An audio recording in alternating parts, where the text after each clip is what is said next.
Iš viso Šilutės Pagėgių vienmandatėje rinkimų apygardoje pagal policijos departamento duomenys yra pradėti 6 ikiteisminiai tyrimai, bet aš matau, kad iš jų nemaža dalis yra pradėta dėl pirmojo turo. Tai labai trumpai apžvelgsiu tada. Spalio 10 pradėtas pagal Baudžiamojo kodekso 172 straipsnį dėl to, kad namuose pas NŽ, aš čia pavardžių nerašau, bei prie jos namų nustatyta grupė asmenų laukusio atsiskaitimo už balsavimą darbo partijos naudai.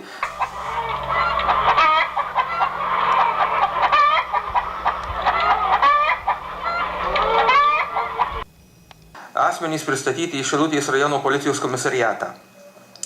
Taip pat spalio 10 dieną Šilutėje savivaldybės patalpas išankstiniam balsavimui atvyko ZJ su iš anksto pažymėtų balsavimo biuleteniu, kurį jam davė iš matymo pažįstama moteris, pažadėjusi sumokėti 20 litų po balsavimo. Taip pat Tautininkų sąjungos nariui VS buvo sumokėta 10 litų už balsavimą ir jis nurodė, kad čia buvo papirkinėjami rinkėjų balsai, bet masto nenurodė. Balsavot, sakau? Jo. Balsavot, ne?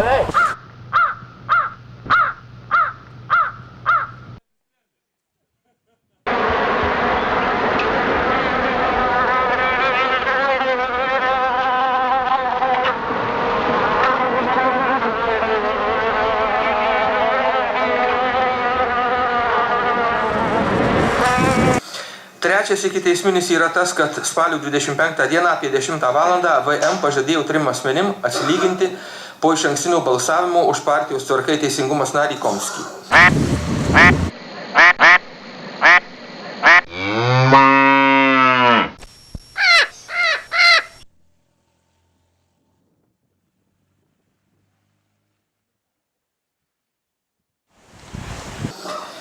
Ketvirtas ikiteisminis, ar penktas, atsiprašau, pradėtas spalio 28 dieną Šilutėje Kęstučio gatvėje sulaikyta RŠ, kuris siūlė rinkėjams balsuoti už Komskį bei už balsavimą mokėjo pinigus. Taip pat kiek tokiu būdu rinkėjų buvo papirkta nenurodoma.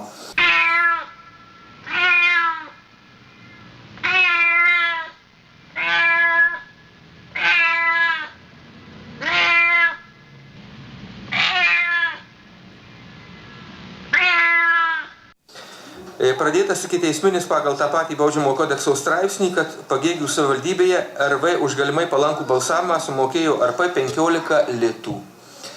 Tai atsižvelgiant į tai, kad net jeigu čia ir buvo, tarkime, bandyta papirkti arba papirkta 10, gal 20 žmonių, esminės įtakos rinkimų rezultatam neturėjo ir todėl aš siūlau tvirtinti rinkimų rezultatus.